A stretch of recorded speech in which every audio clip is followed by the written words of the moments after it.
the Cybersecurity and Compliance Podcast with Craig Petronella.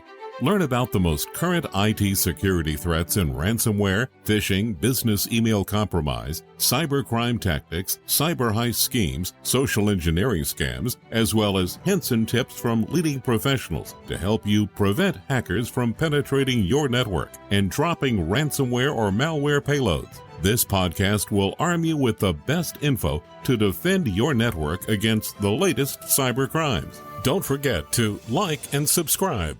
And now, here's your host, Craig Petronella. Welcome, everybody, to another PTG podcast. It's live, so that means it's Monday. We have Craig here today and myself. Oh, and Blake. Hey. Blake's here too. Welcome, everybody. You always forget me. How could I ever forget you, Blake? I don't think it's possible. It is Monday, though. It is Monday. So you could forget me because it's Monday. Monday is new computer day today. I'm so excited, you guys. You have no idea. That's right. So, Craig, what are we going to talk about today? Cybersecurity insurance and why you should have it. Ooh. It's a fun one. Super fun. Yeah, why you should have it and what you should do to get it too, right? That's right. There's requirements.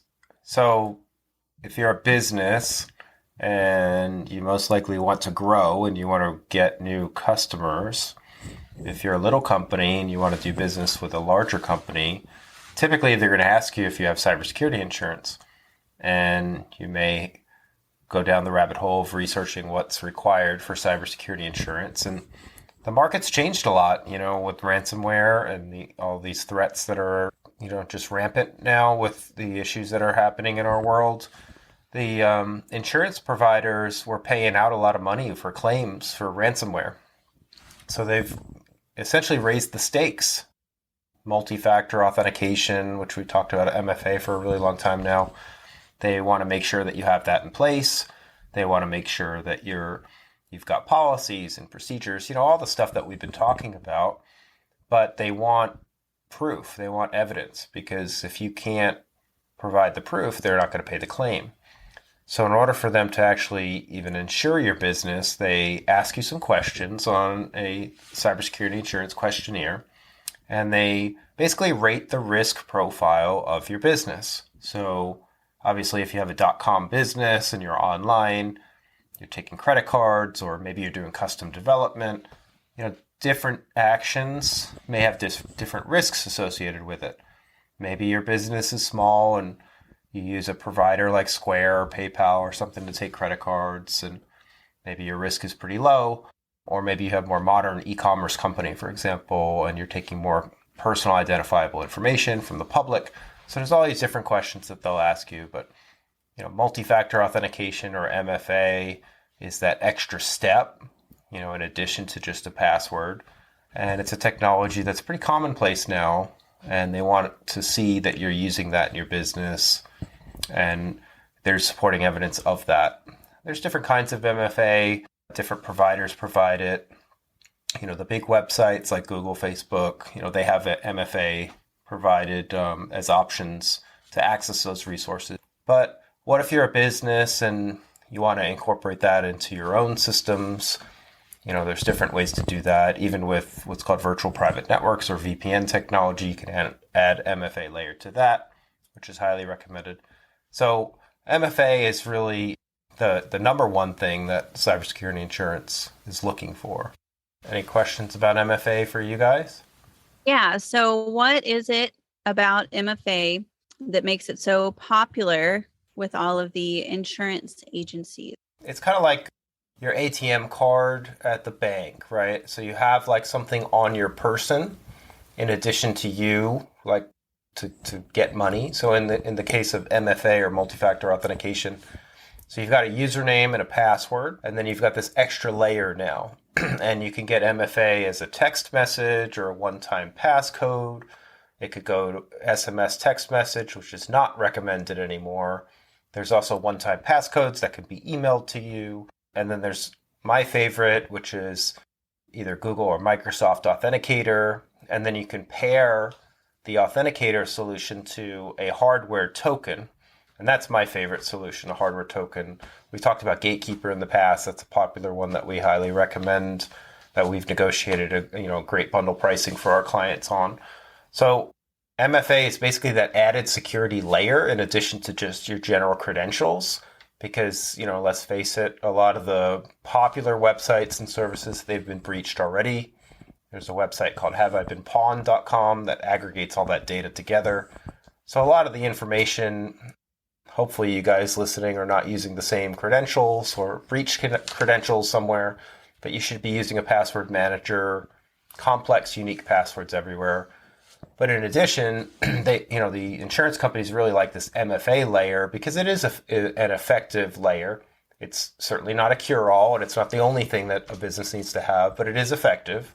So if your credentials are breached or you have a keylogger on your system and your passwords are compromised, you have that extra layer that's going to block the hacker out.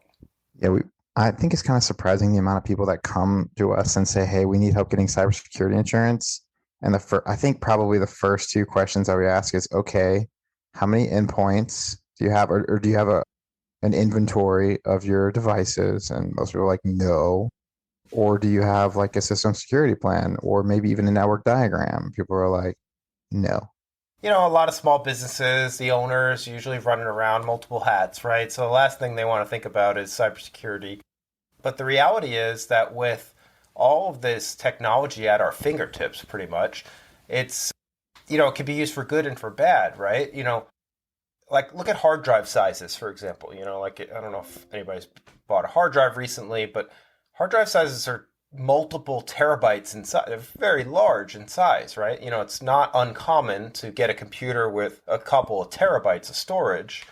That's a lot of storage.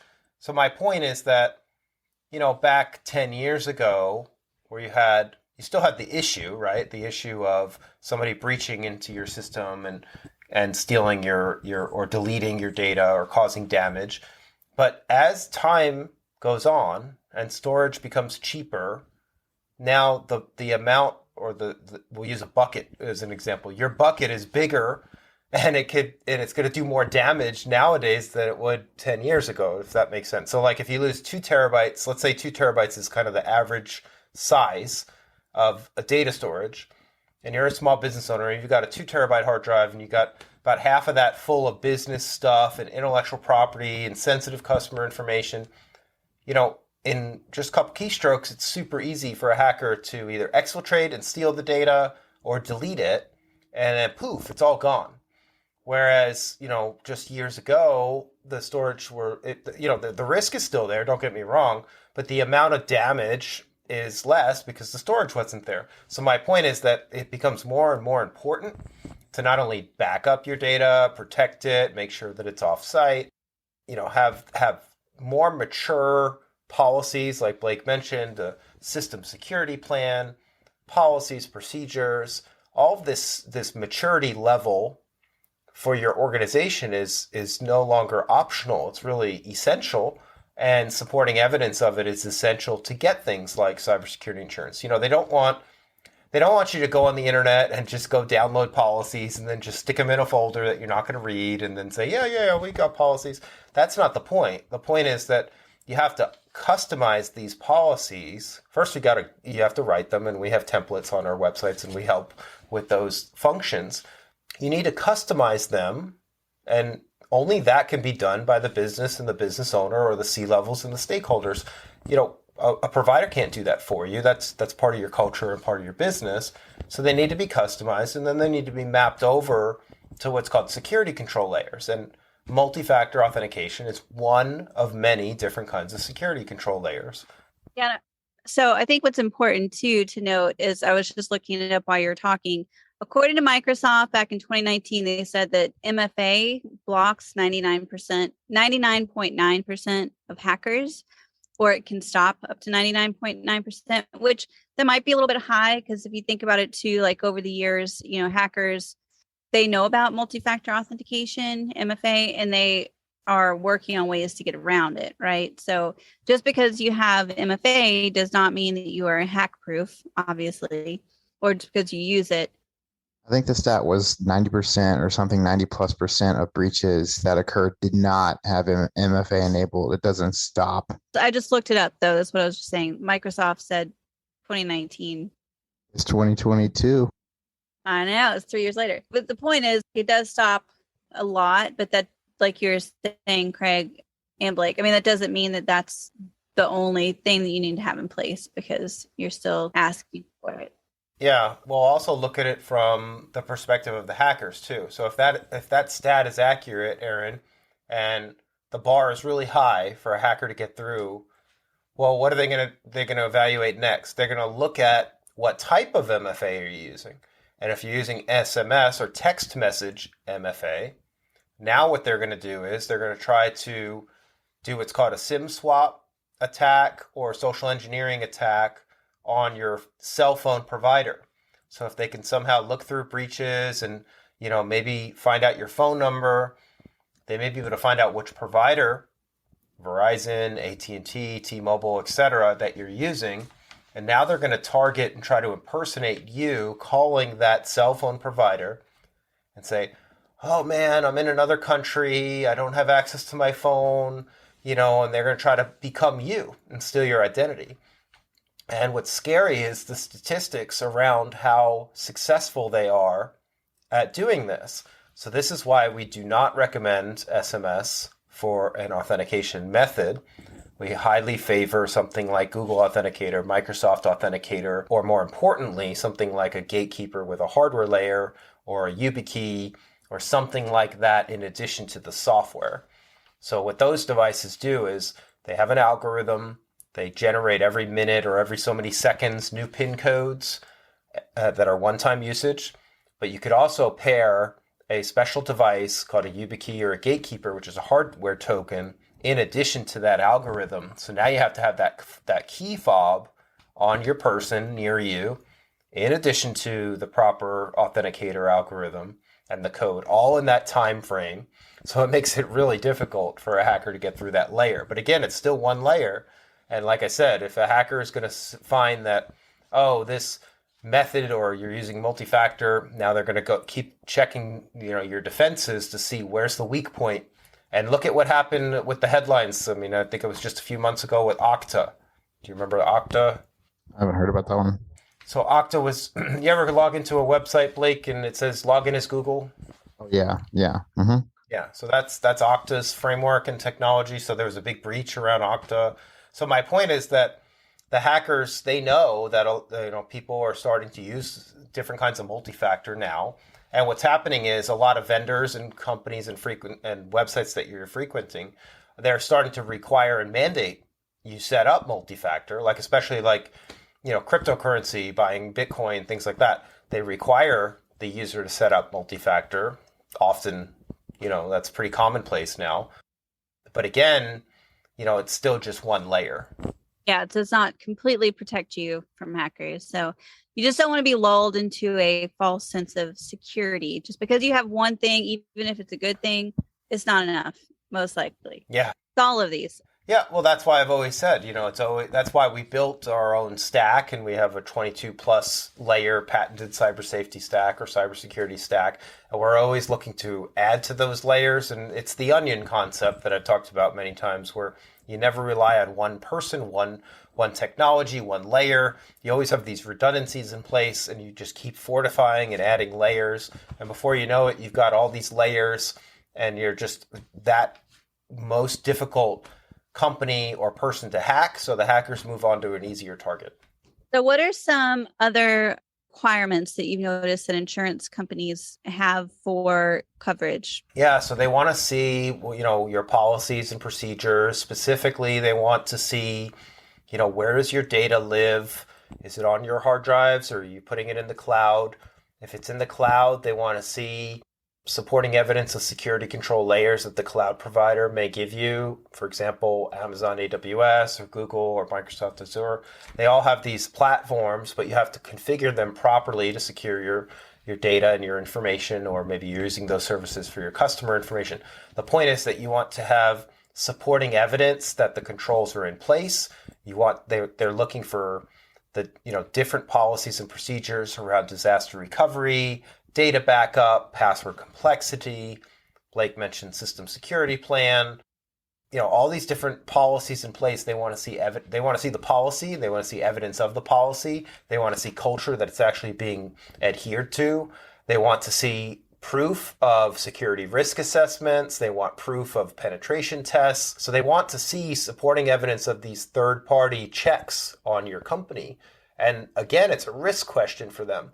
If you're an average business owner and all this stuff sounds like Greek to you, then you're a high risk for that insurance company. So now you have to convince the insurance company why you're not a high risk. And if you can't answer some of these questions that we're talking about, then you need the help to get it done so that you become a lower risk. And it's not just the insurance companies that are going to be profiling you for risk. It's the companies and the vendors that you want to be doing business with. They are becoming more mature, and you as a vendor to them are a risk. And that's why as you grow your company and as you try to do business with larger companies that are more mature and more established, they're going to hit you with what's called a vendor security questionnaire, or VSQ, sometimes 400 or 500, 600 questions of all this deep due diligence into your workings of how you're safeguarding your customers' information and how you're safeguarding your data. And again, convincing them why you're a low risk and why they should do business with you. I actually pulled up one of those VSQs right here because one of our clients paid us to do it. And I think it'd be pretty interesting to go over maybe some of the questions here, just to give an example of what Craig's talking about. First of all, it talks about, your antivirus. If you have antivirus, of course, super simple. If so, what's the antivirus? Do you use a firewall? If so, what is the firewall hardware, like the make, model, issue? Do you have 2FA enabled? Is it enabled on Windows? Is it enabled before accessing customer data? Do you use backup or cloud storage? If so, is it on-prem or cloud? Is it encrypted? Do you have drive encryption enabled? Do you use a VPN? If so, who issued the VPN and how it was encoded? Password security, do you have a password history? Do you enforce it? Is there a minimum of 8 characters? Yada, yada. Is the default login on the router enabled? Do you have a public SSID? Do you have a guest wireless network? Is it, do you have the TX range reduced of the router? Do you have WP enabled? I mean, gosh, and then of course it goes into, MSP type stuff. Like, do you have patch management? Do you have, when's the tune-up frequency of the computers? Do you have an SSP? Is it printed and readily available? Do the employees know where it is? Do you have, calling XYZ vendor a part of the plan? Do you go over training procedures, how to spot data theft, yada, yada, yada, of course. Yep. I mean, honestly, like you've said before, Craig, we need a credit score, a cyber score. Like, how much easier would that make things for everybody? Not just, the companies, but also the insurance companies. I mean, it's just like, let's submit this score. I mean, it would make so much sense. Oh, absolutely. It goes back, it really goes back to training, right? So that's why at compliancearmor.com, we launched our own university, and we're continuing to add content and curriculum to that, to make sure that our people that take our training are well educated on all these threats. They can confidently answer these questions that cybersecurity insurance providers, as well as their vendors and their prospects that they want to do business with, they know what they're talking about. And that's why we so highly recommend our training, or security awareness training. But it's not just training, it's drills and testing and, going through these exercises. What comes to mind is tabletop. Incident response tabletop, which can be adapted to really all these different things that we're talking about. But, like Blake was saying, your employees need to be on board too. So, if you're just a small business owner and you're, wearing all these different hats, and you're one guy or girl and you've started your company from nothing, that's fantastic. And I commend you for doing that. But you need to really know what we're talking about in regards to cyber safety and cybersecurity. And you need to train yourself, get yourself up to speed, test yourself, score yourself. Like Erin said, I talked about this many months ago. We've adapted a methodology around the credit score for cyber. come to us. We're here to help you. We're not going to, hurt you. We want to show you how we can help grow your business by making you less of a risk. And, you become more attractive to the vendors. They want to do business with you because you're mature and you have the proof and the evidence for that. So it doesn't take long for, to have a quick, no obligation, no cost phone call with us. Just reach out. Come to us, we'll score you instantly, ask you a few questions in an interview. And then obviously the next step from that is usually some more deep dive assessment. We have a proven 4 pillars assessment methodology that we've adapted for all different verticals and niches. And that's a paid assessment, but that's also a lot of work. That's where we're going deep into your company. We're asking all these questions that are similar to what Blake was rattling off, but we also go deeper into the handling and the workflows of your company, as a small business, or maybe you're a medium or large business, but you start small and you have to start somewhere. The point is that you might be using a lot of third parties and different kinds of software. Maybe you're using Google or Microsoft for email, excuse me, or maybe you're using QuickBooks or, all these different software systems. Well, from a compliance perspective and a cyber perspective, the more software and the more providers you use, the more complicated you become. So even though you might be 1, 2, maybe 3 people or a small company, if you're using 5 or 10 different software packages, you're complicated. And it takes more work and effort to get you in compliance and in alignment. But, going back on what Blake was saying, they want to know, you were talking about wireless, system security, IDs and transmission, and they want to make sure that you're looking at all these IT functions that help your business.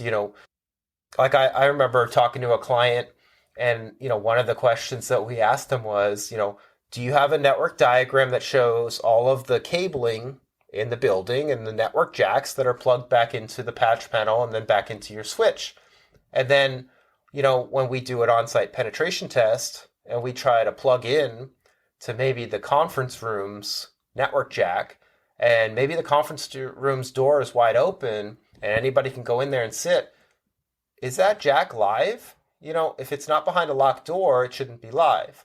So, there's different things that people don't think about that make it really easy for a bad actor to gain access or do bad things. We've had other situations where we've done forensics and helped folks figure out, how did they lose their intellectual property? And we found that there was exfiltration of data. And, it all, you have to start somewhere. And my point is that this is very complicated information. It's hard for people to digest, and we're here to help people figure it all out. Any particular question that you've rattled off, Blake, that you want an answer to? Not particular. I mean, I've done these types of audits, but something that, I think is really important is what it takes for you to become insured by a cybersecurity insurance. Not only that, it differs from what an auditor is actually going to pry into. There's a huge variance, right? Between those two things. So you can be insured by a cybersecurity insurance company, of course, once you make the appropriate steps. But just because, you get your cybersecurity insurance doesn't mean that you're compliant in all the areas you need to be compliant in. That's a really good point. So what happened was, in the industry as a whole, it was not so difficult to get cybersecurity insurance. Small businesses, they'd fill out a form and then bam, they'd pay their money and they'd have cybersecurity insurance. Well, then what happened was the insurance companies found that the businesses that were insured weren't doing anything or hardly anything for their cybersecurity. So then they would get hit with ransomware and they would go through an interview process. The first thing the business owner would do would call their insurance company and say, oh, we got ransomware, we need you to pay so we can get, the hackers want 2 Bitcoins or whatever it is. And we need our data, we got insurance, we need you to pay. So then what happens is the insurance company will interview you as the business owner and your IT person or IT team, and they'll go on these calls with you, and they'll have their legal experts on there too, and they'll start asking you questions about, okay, well, what happened? Did you click on a link in an email that was a phishing email? Was it business email compromise? So they're going to ask questions first, and then they're going to get into what's called digital forensics and discovery, where if you can't answer some of these questions, they may want to appoint a DFIR or digital forensics incident response team from the insurance provider, send them to your office and have them rip everything apart and do their investigation and try to figure out how did this happen.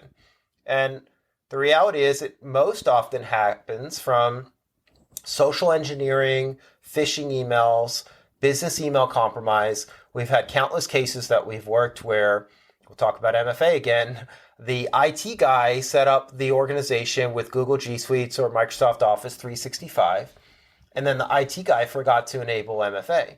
So the IT guy got tricked with a phishing email that looked like a Microsoft Office 365 administration page or something that came from Microsoft, or Google, whatever.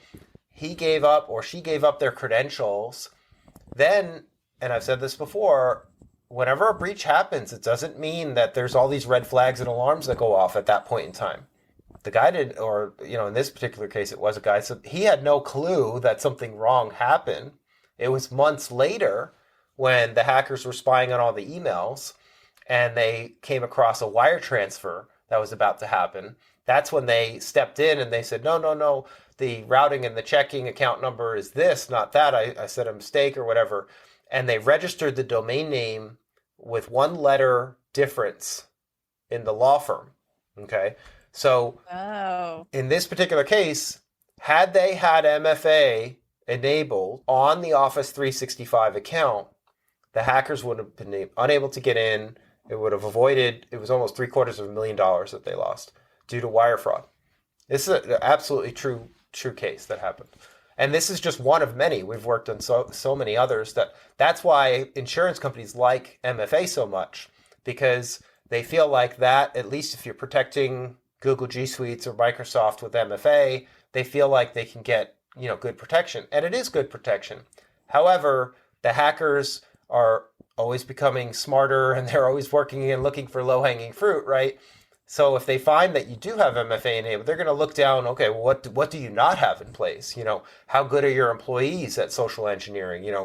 Like I said, we talked about the SIM swap attack. Can we hack the CEO or C-level and get, break into their phone and get their MFA, their codes that way and take over their account? It's all these different other things that hackers can do. And, you mentioned antivirus. It's a common question on the form. Antivirus, yeah, you have to have it. It's 5% effective, so it's not really very effective anymore, but it is still a layer, and you still need to have it. And by the way, if you answer some of these questions that Blake rattled off, and the way you answer the question is kind of strange, meaning you list a firewall that's not really common, or you list a VPN, or the way that you answer some of the questions are not like common brand names, and they're going to throw a red flag and they're going to, get scrutinized. Yeah. So that eBay firewall that you purchased for your company. No, something that I've heard of too. And I was talking about this with another client, but just because you have cybersecurity insurance obviously doesn't mean you're compliant, but there is contingency that states in the insurance clause that you are compliant. And so obviously if a breach occurs or something and obviously there's evidence that is unraveled that you aren't compliant, then what do you think is going to happen? Well, they're not going to pay the claim. Yeah. I mean, think about it this way, the insurance companies are playing it by the numbers, right? They're making their decisions of risk based on risk and decision making around risk. If you're attesting that you're doing all this stuff that the cybersecurity insurance is asking for, if you're saying, yeah, we're doing all that, if you're lying and you're filling that form just to get the insurance, the point is that, yeah, you might have got the insurance in the application, but you're not getting the protection and the claim to be paid at the time of a breach if you don't have all of your evidence and proof that you've answered all those questions truthfully. And that's really the proof and the bottom line there. So if you're not doing the risk assessments and you're not doing all the stuff that we've talked about, and you're just lying on the application just to get the insurance, that's a recipe for disaster.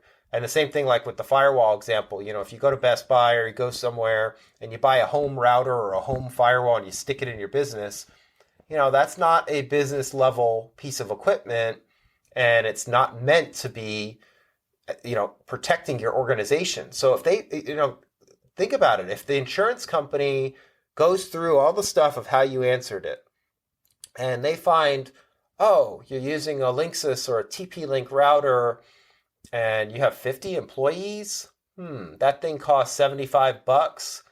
That's a red flag. So my point is, all they have to do is, one of these things that you did wrong, and you're not getting a payout. You're not getting the claim. It's going to be on your check writing ability to pay yourself out of the situation. And sometimes you could pay the hackers and, give them the 2 Bitcoin or whatever they're asking. But oftentimes they won't give you the key back and they won't give you your data back in that situation either. And other times where you could try to negotiate with the hackers, maybe they know, well, not maybe, they know that you've negotiated with them. They know that they hit you, and then they try to hit you again in a few months or a few weeks to see if you've actually made any changes to make it harder for them to hit you again. So my point is, it's a game for them and it's a job for them. They're just trying to get money and get paid. And if you make it easy for them, they'll snatch it up. That's right. They just clean you out and snatch that up. Just yeah. Take that opportunity and grab at it. And so it was just making me think, Craig, when you're talking about basically the insurance company will gladly take your money, even if you lie to them, but they will not give you the money. That's right.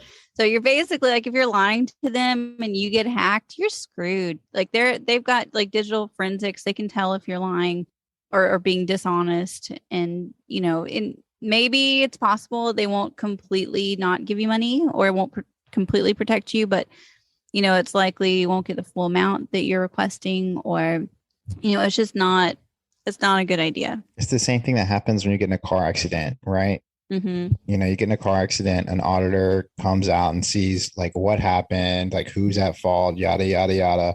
Not quite the exact same for cybersecurity insurance, from my understanding. They prove that there is some where the they're looking for where the liability falls. Yeah. Right. And it's just, like with fires too, like you have a fire, they're going to, if you set your own house on fire, they're probably going to find out. Well, it's really with everything. And we talked about this with defense industrial based contractors too. It's really with everything. It's, they ask you all these questions, and I'm not saying that you're going to lie or do anything like, but there are people that do. But what I am saying is, they're asking all these questions, and some things you may be doing proper, you may be doing correctly, and they're going to give you partial credit for that. And their answer in partial credit is dollars. They're just going to give you very few dollars. And we as a provider at a cybersecurity organization, we want to get you maximum payout on a claim. God forbid you did have a breach. And more importantly, we want to protect you from that breach in the first place, so you don't have to rely on insurance companies. But we've been doing this well over 20 years now, and I've actually been told by various organizations that they're not going to do all of the stuff that we recommended because they think it's too expensive, and that they'll just get the cybersecurity insurance. And, back 10, 15 years ago, when they were, people were saying that to me, maybe they were getting payout if they did get a breach. The other thing I hear commonly is, oh, I've never had a breach before. Why should I have to pay for all this stuff if I've never had a breach? Well, the reality of that situation is you're saying you never had a breach, but if you don't have all your stuff in place and you don't have the evidence to prevent a breach, how can you be confident that you have everything in place to detect a breach? How do you know you weren't already infiltrated? And the only way to know that is, again, to have a forensic firm, doing a deep analysis to figure out, what do you have in place and what your maturity level is. It's like life insurance companies too, or like, if you're some high net worth individual or something and they're putting together a life insurance policy on you, and they ask you about like your behavior. Yep. Are you into jet skiing? Are you into skydiving? Are you into swimming with sharks in the Cayman Islands? Yeah, high risk behaviors, right? That's what a lot of businesses do, but they don't even know. That's right. Yeah, good point. So that's where we go back to our methodology that we've put together around cyberscore and risk. It's all risk question. If you're swimming with sharks, you're risky. So we want to make your business secure.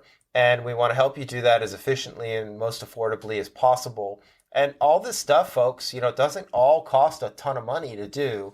You'll actually be surprised at how affordable a lot of it is and how effective some of these affordable solutions are. But it's a like I said before, it's a methodology that we've come up with that helps you put all this together, make sense of it, and give you the evidence that you need should a vendor, third party, or cybersecurity insurance provider request it. You have it at your fingertips, and you're able to share all of the good stuff that you're doing to protect yourself, your organization, as well as your clients. And, it's not just about cybersecurity insurance. There's also data breach laws that are in almost all of the states. There's new laws being written every day. There's new regulations being put forth. There was a new regulation in January for CPAs and bookkeepers, around sensitive information.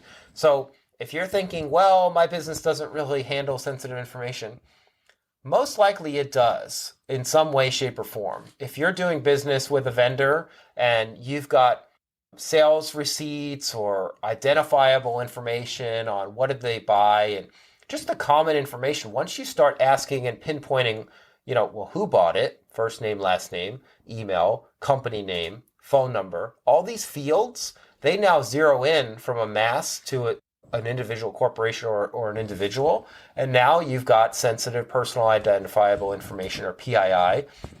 If you're in medical, you might have patient health information, or PHI. So my point is that it's very rare, especially now, to have any kind of business that's not dealing with something that's sensitive. It very quickly can go from non-sensitive to sensitive in record speed. I actually have one of these sensitivity charts up here. This might be a good segue. But so in this example, it says the information types and the impact if stolen, right? So obviously we have customer contact information. That's actually, it says impact medium, right? And obviously this is super, super vague, right? Billing information, we already know that one is pretty high. Or personal information, such as name, phone number, email. Like that stuff's already out there. Like it's on your Facebook, it's on your LinkedIn, yada yada yada, right?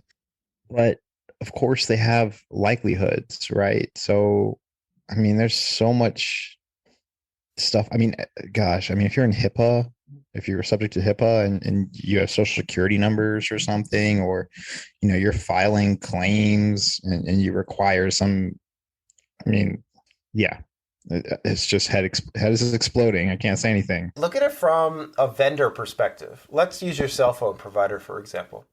You probably one day you wanted to buy a cell phone. So maybe you bought an Apple iPhone. So maybe you went to the Apple store and you signed up. Well, what did you give them? You gave them your name, your first name, last name, your address. You gave them personal identifiable information to identify you, right? But a lot of the information that you filled on that form, you've most likely filled it other places too. So how do you then prove that you're who you say you are? They may ask for a driver's license. They may ask for, like Blake said, a social security number. Well, what if the driver's license, the information has been out there or pieced together? People make fake IDs all the time. My point is that it's becoming more difficult to prove that you're who you say you are. So one common thing that on the topic of cell phone providers, one common thing that it's recommended that you do is you call into your provider and you ask the provider to generate a unique PIN number to associate with your account that you don't use anywhere else on any other system. So that PIN number allows you to, again, have an extra layer to identify yourself. But if you think about it, really, unless you're calling, like say you have a working device and you call support, like AT&T, for example, and you're calling from the device that's registered on your account, it's pretty easy for them to detect that you're calling from that device. So that makes it easier for them to identify, okay, well, that's probably you. But let's say you lost that device, or you're a bad actor and you're trying to steal somebody's identity and you use a different device and you say, well, I'm traveling, I'm in a different country. Again, they're asking you the same questions that you filled out on the form from the very beginning that nowadays are pretty easy to answer based on current breach statistics. So my point is, unless you call your provider and add the PIN number and add some of these extra layers, then it's very, very easy to be hacked. I talked about that with even health insurance too. I wrote about that in my book on HIPAA. There was a guy that I wrote about who had his identity stolen, and the health insurance companies were going after him to pay the surgery that he never had. And he just kept getting bombarded with all these collection calls. And he finally went up to the hospital and he pulled up his shirt and he said, look, if I've had a surgery, I would have a scar, on my chest, and I have no scar. So my point is that they were going after him for, I can't remember if it was 50 or 100,000, a huge surgery, and his whole identity got stolen. And that's what the hackers want. They want to be able to steal your identity, steal your credit, to do these things like get surgeries or get money from you. But, until the main system is upgraded and we move beyond the social security number, we as individuals and consumers and businesses, we need to take this into our own hands from a cyber and compliance perspective and really work hard on the training and the testing and the drills, and work with our vendors to make sure that, we know who we're doing business with and we trust them to protect the information just like we would, and, make it so that we have these extra layers in place. I was actually scrolling down this security questionnaire, and one thing that stuck out, and another question is, do you have personal email and business email on the same device? That question, and if you do, how are they segmented? Yeah, so if you've got an iPhone or a Droid device, super easy to add multiple accounts, and I would say most people add their personal and their work email. But now let's take this a step further. If you're a business owner and, like with COVID, for example, a lot of people working from home, are you issuing out corporate-owned devices to your remote workers, or are you allowing your workers to use their own device? If you're allowing them to use their own device, that's called Bring Your Own Device, or BYOD, and there's a policy that you need to have in place that they sign off on that allows you as the organization owner to use their device for work purpose. And if you don't have that, then there's a violation there. And there's also not just a violation, but there's a problem that could occur in a dispute situation, especially when trying to protect sensitive information. Because think about it, if you've got a remote worker and they have an outdated phone that's not supported anymore, can't get the latest patches and updates, well, that is now a window and a door that's open for a breach into your company. That's exactly it. To be most secure, think about cornering yourself, right? And having scanning the room, if you're in the center of a room, something may come behind you, if we're talking military logistics or something, some attackers may come behind you. But if you're in the corner of a room, they talk about that in military training and how to clear a room. You start off with the furthest wall to the left and then work your way into the center of the room. But, and it's such a good point that we never talk about is, of course, you have both those doors open. You may check your personal email and then click on a link that Sally, sent you, and then it opens the door for a hacker, but you have your work email on the same device or vice versa, right? Yeah. Well, that's why it's so important and that's well said. That's why it's so important, though, to embrace what's called zero trust technologies, which is what encompasses most of our 22 plus layer stack. It's not trusting, it's technology that doesn't rely on the provider to be trusted. So in this case, we use an encrypted data, encrypted email system that's passwordless. The provider, they can't get into our emails, using things like Signal and WhatsApp and end-to-end encrypted solutions like that. The provider, if you called signal.org and said, well, I can't get into my Signal account, that's on you. It's zero trust. You're done. You can't get into that they can't get into that information. But there's good that comes about from that. Now you've made it harder for hackers to get into it. But there's also great responsibility that comes along with that too. You as the user or business owner have a larger responsibility now to make sure that you have your recovery keys and your information in order, because if you don't, there's no third party that can help you in that situation, much like a bank would back in the day. We have in our podcast topics, how to transition your business into a zero trust framework. That one's going to be a good one. Yeah. Maybe we can do that one next Monday. Sure. Yeah. I mean, that was a Craig one. Yeah. We talked about it. We're like, we'll leave that with Craig. Yeah. Which podcasts are Craig podcasts and which one are not Craig podcasts? Exactly. Zero trust is the future. Yep. But every business, like a small percentage, actually understands what zero trust is and actually has it implemented, like maybe like 2% or 3% of businesses. Well, it's like I was saying before, I'm a big believer and proponent in zero trust, and that's why we embrace it and we add it to our stack layers. But it comes back to the business owner or the person too. With those technologies, with great power comes great responsibility, right?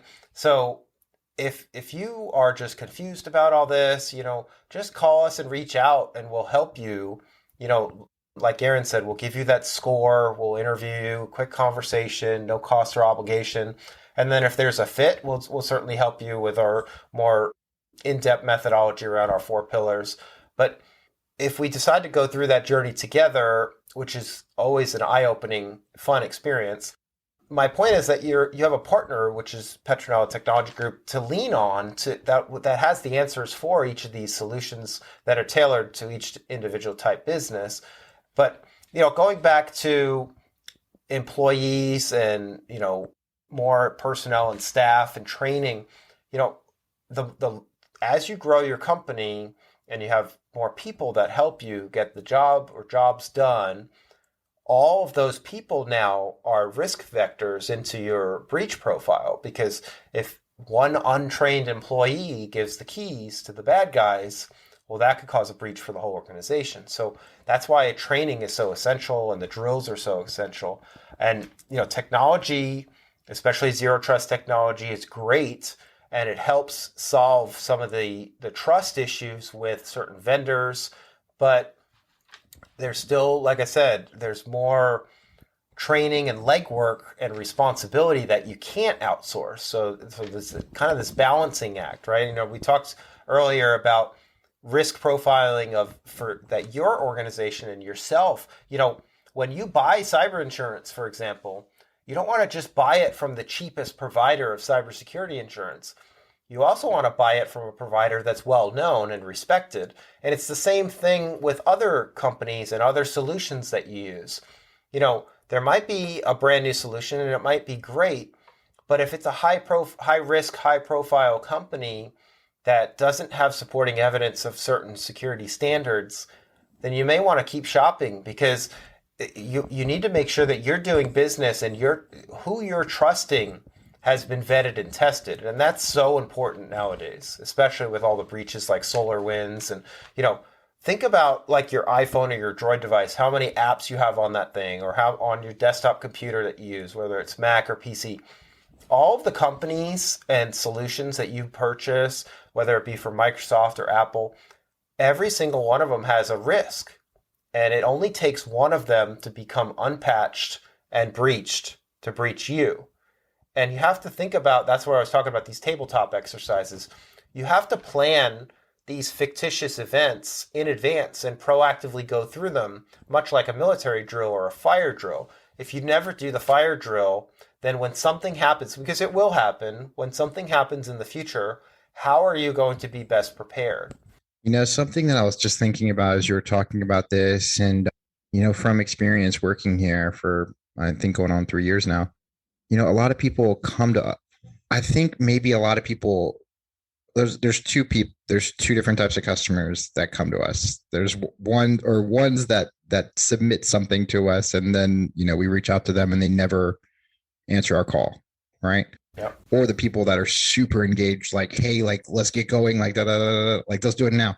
And the reason why I'm bringing that up is because I think the first customer, or the people that reach out to us that maybe listen to our podcast or put together or look at the resources we put together, they may be fearful in some type of way, where they say, hey, like, I was listening to the podcast and and they were talking about these questions. I don't know how to answer these. I don't know what SSP is. I've heard of it, so I think I have to have it. Like all these things where they start burying themselves with a fear, and then they don't reach out to us or they don't engage with us because they're scared because of their maturity, right? Their cyber maturity level. They're scared that it makes them vulnerable in some type of, and it does make you vulnerable to the outside, but not the inside. Like us, if you reach out to us, it's not like we're, I don't even think ethically, and this is a correct question,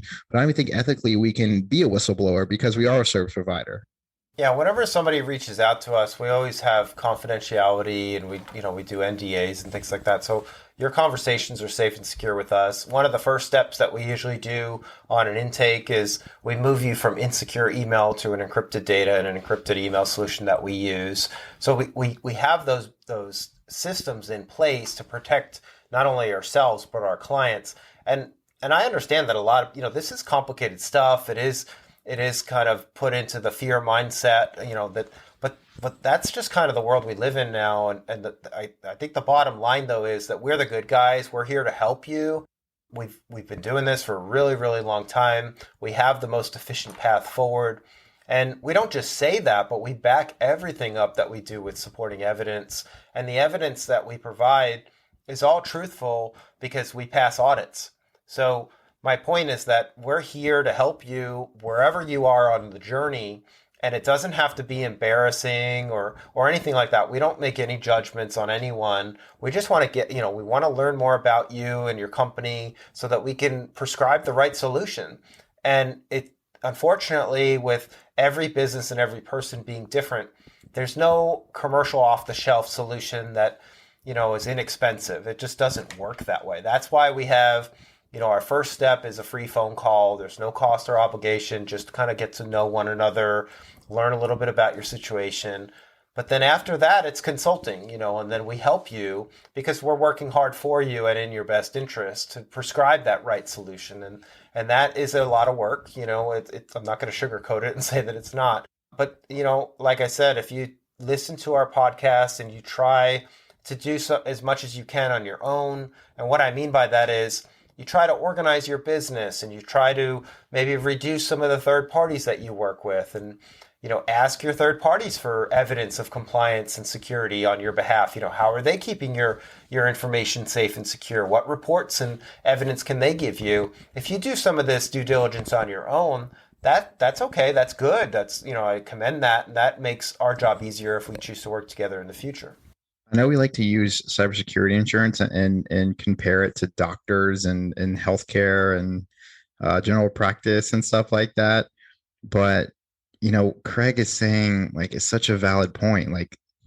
And the comparison here that I'm thinking about is you've got two different types of people that go to the doctor when they're in pain, right? Or they feel like they're dying. And then it's not too late to save you. That's right. If their doctor puts them on a meal plan, they're following that meal plan and they're proactive. And I mean, those are the two people, right? And we're split. Humankind is split into those two different types of groups, right? Yep. And unfortunately, it's hard to move somebody from one group into the other group unless something life-changing or dramatic happens. It's usually an event that takes place, like when you buy life insurance. Nobody wakes up one day and says, I'm going to just buy $1 million of life insurance. It's usually some family member or some friends that maybe you lost. And, now it makes you kind of think about that. It's the same thing with our world in cyber and compliance. Maybe you're trying to do business with a bigger company, and that bigger company has more maturity level in regards to cyber than you do. And they're asking these vendor security questions, and they're asking, maybe they have a SOC 2 Type 2 or an ISO 27001 report, or they're asking questions around that. And maybe you've never seen these questions before. So you're like, well, what is that? And you do kind of your own research on it. My point is that there's some event that happens. So at some point in your journey, you hit the event, and that event usually puts you on the search to get help or to try to do something on your own. And if you can't do it, then to get help. It's the same thing like Blake was saying, whether it's diet, exercise, or health, nobody wants to face the reality that, you may get sick or you may have an illness one day. But if you eat right and you eat your vegetables and you do all the best that you can do for preventative, it's proven to, help you live longer. So it's the same concept with cyber and compliance. If you maintain your systems and your endpoints and your equipment, and you don't use technology that's out of date or unable to be patched, and you're doing all the firmware updates and the patches every Tuesday or whenever they come out, and you're updating everything, and you're going through all the due diligence on prevention, and you're doing the security risk assessment, the more of this stuff that you're doing on a preventative level, yes, it all takes time and it all takes money. However, it's a fraction of the cost of doing nothing and then trying to hurry up and rush to do everything overnight. Because like I said before, with the Defense Industrial Base or the DIB, with the Cybersecurity Maturity Model certification or the new CMMC 2.0 that's coming up, all those folks that are sitting on the sidelines thinking, oh, they're not going to catch me, we've been doing DFARS and NIST compliance and we've attested. And once we get through a lot of the folks that are subject to DFARS and NIST compliance, and we ask them a few questions, we very quickly know the truth of are they compliant or not. And very rarely, sadly to say, are they even close to being compliant. So my point is that don't be the guy on the sidelines or the girl on the sidelines. Take action now. Give us a call, reach out to us, start your journey. Let us help you, at least show you the way in the journey of how to move forward at the most efficient way possible. Yes, be proactive. It only takes one thing that you can do is to start now and to take action. Everybody starts in the same exact place as you. That's right. Yeah. And we're all going to different destinations, but you're never going to get there unless you have the intent on going or doing or anything, right? That's just life principle 101, business motivation coach 101. You have to get up and take action. If you don't take a step, you're never going to get there. That's right. Being fearful is not an option anymore. If it comes back down to your livelihood or your future or taking care of your family or being a provider to the people that you care about and love, it's the same thing. We refer it back to health again. If the doctor says, oh, you have high cholesterol, and you've got kids or, a wife or something, and you want to spend the next 50 years with them, what do you got to do? Right. Lower that cholesterol. And it's definitely not, I'm not saying that it's an easy path either, exercise or whatever it is change is never easy, right? But I will say that with the experience and the team that we have put in place, we do make it as painless as possible. And the other thing I'll say is the people that follow our program, they get results. And I have personally helped clients get the big company that they wanted to do business with that they never could have imagined they would have been able to show enough evidence and red tape to be able to get through all their compliance. We did it. We got them that huge client that they were after. So the other thing that I just wanted to say before we end our podcast today is that, like Blake said, everybody has to start somewhere. We've all been there, but there is light at the end of the tunnel. And what I mean by that is, yeah, it's going to take work. There's going to be work that you're going to have to do, each and every one of you. But we make it as easy as possible. Like with our policy program, we've got 80% of that work done. We've literally left the answers that we do not have answers to because they're specific to your organization or to you. So we work through coaching with that to help you along and get that done. But my point is, everybody needs goals too, right? So maybe your goal is to get that bigger client, to make that extra money or get that extra revenue in. And the reality of the situation is this stuff is not crazy. Is it cost money? Absolutely. Is it millions of dollars? Absolutely not. I mean, the point is that we help you get that client that you're after. And then it becomes easier after, just like exercise, once you get into a routine, it becomes easier. And now guess what? You thought that you wanted that client that you put as your goal. Now you're getting 2-3 clients just like them, and your business is exploding. So if you want to grow your business and you want to not be a statistic and not just go out of business because of all the bad stuff happening, and you want to be an outlier and basically pick who you do business with, then you need to call us. Cybersecurity is not a sunk cost. It does not have to be a sunk cost. I think a lot of people think of it as something that they just have to do. And they think like, oh, what a waste of money. But I mean, really, if you think about it, especially if you're going after a contract or the insurance or whatever, you're going to be ahead of the game if you become cybersecurity compliant. So you're going to be ahead of your competition. You're going to have a competitive advantage. And it's not just a sunk cost. It's not just like, I'm throwing money out the window. Why am I doing this? And so, I could be paying a hacker or whatever. But it really does, like you were saying, there's light at the end of the tunnel. Yep. There is a bright spot to all of this. And so not only are you securing your data, your client's data, but you're also giving your company a competitive advantage. That's exactly right. And, we're that easy button.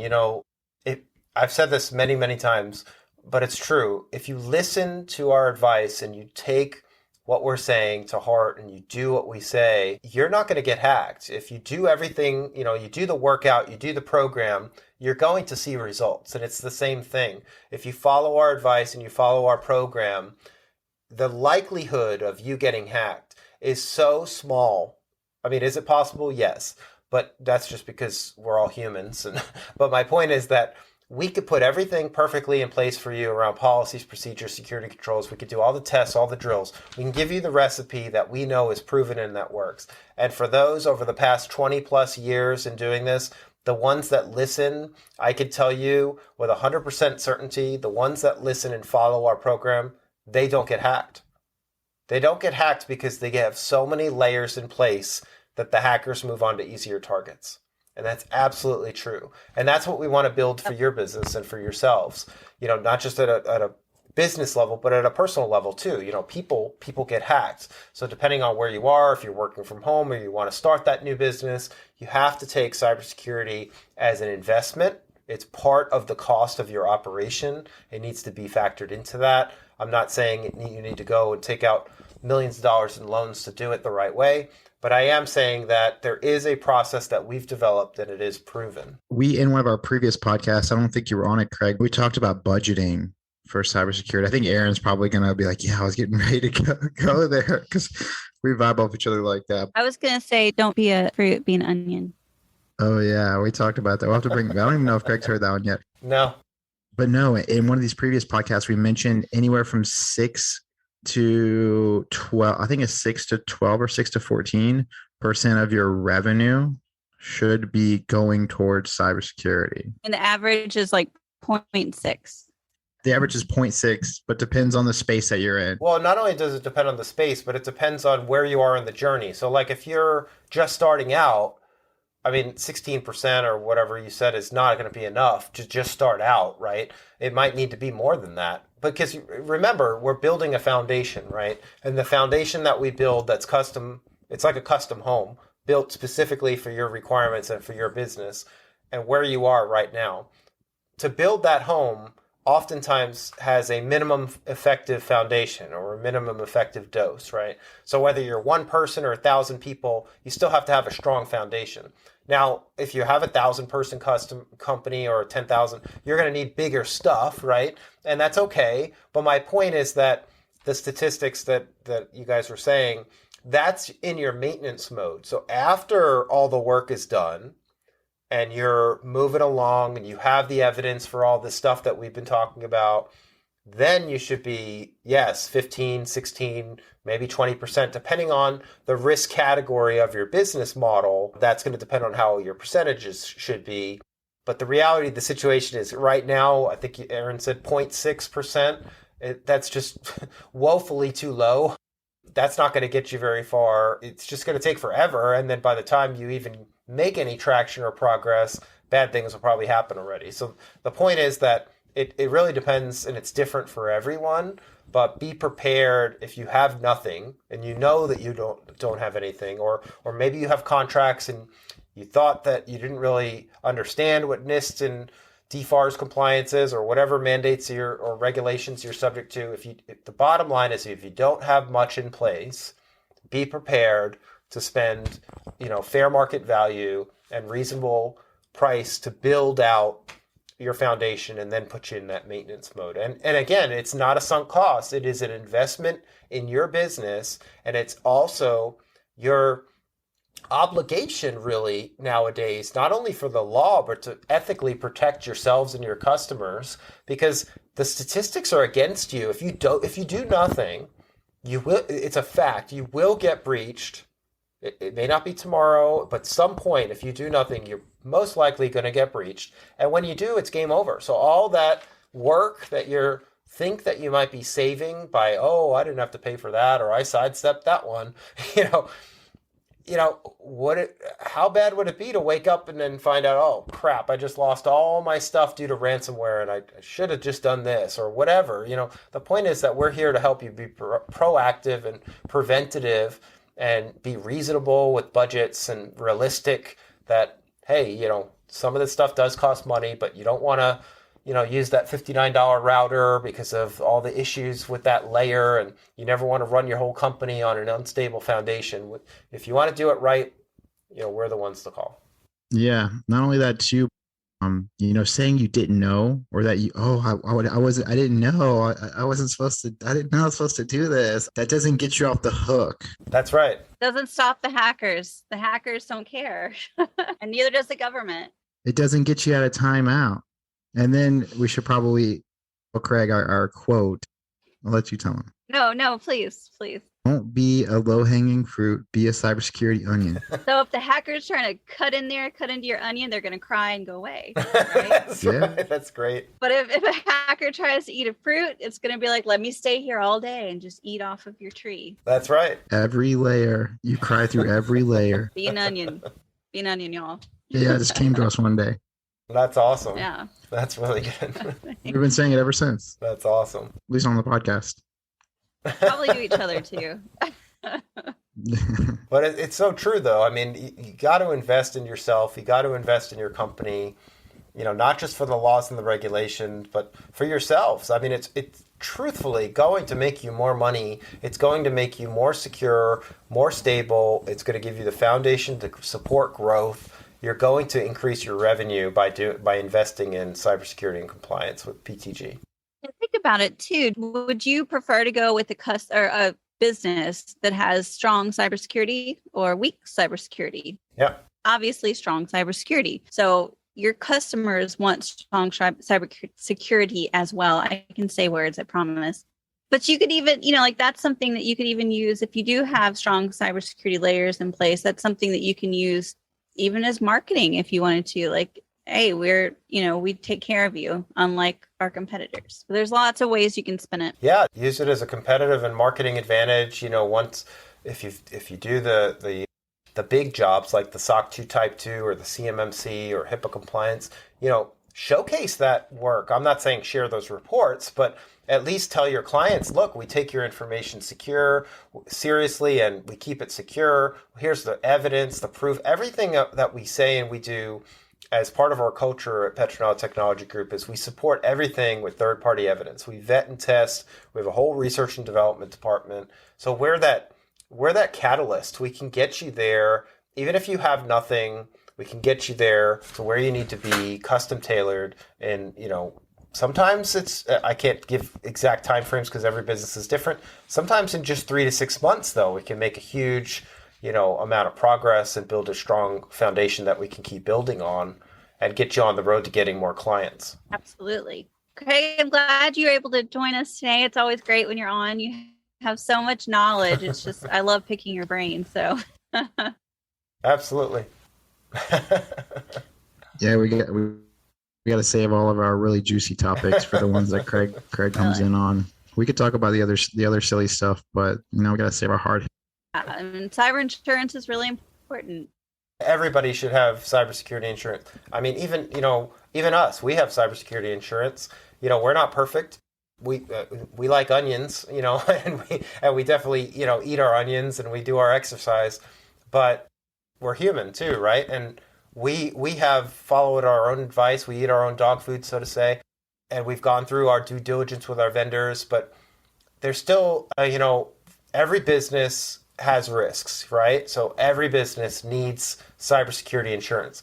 But here's the most important reality message around that. When we buy as a company cybersecurity insurance, we're buying it as a worst case scenario. Our intention is, and our hope is, to never ever have to use it. We're not using it as a substitute for doing the right thing. And we're always going to keep adding to our stack and, maybe replacing things in our stack as things become more modern and driven by AI and, artificial intelligence and quantum and everything else. My point is that we're always using research and development to make sure that we have best of breed technologies in place and we've got the best people in place, and we're constantly testing across people, process, and technology. But every single business, every consumer needs to have insurance.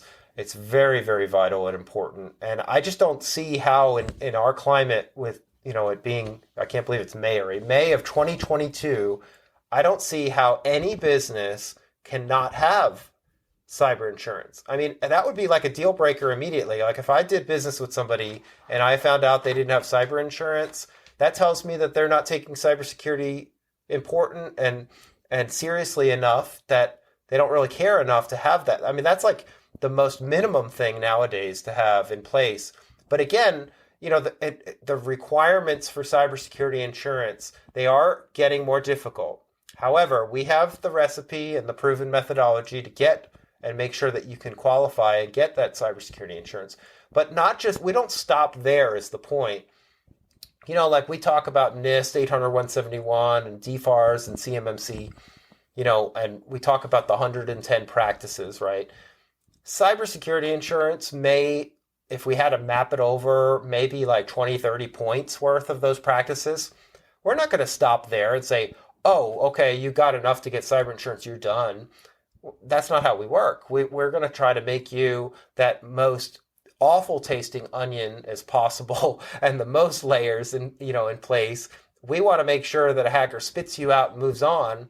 So we're not going to stop at just 30 practices, but we're also going to work with you on your budget too. I understand that not every business can put in place, 110, but it also depends again on what is your business model. If you're a DIB contractor or a defense industrial based contractor, you have to have 110. And if you're not going to get 110 and you don't have the buy-in to do that, well, then you should probably reevaluate your business model, because that's been in place for over 5 years. And it's, the point is that you don't have much choice there. You have to show evidence of all of that. But if you're, a different kind of business that isn't maybe currently as regulated as much, maybe you could afford to not go into 110 and at least do half or something like that. But the point is to always aim high.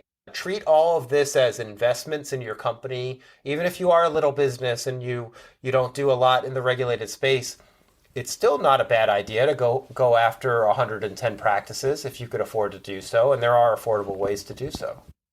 Our services are tax write-offs. Yeah, that's true. OpEx expenses, operating expenses.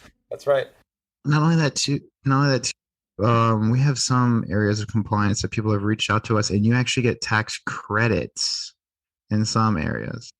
Yeah, we're not financial advisors or CPAs, so check with your professional for sure. But I do know that I've heard of Section 179 for hardware purchases that we may recommend that may fall into that category on the cyber stack side of things. New firewalls, XDR appliances, different kinds of things like that may fall into that Section 179 category.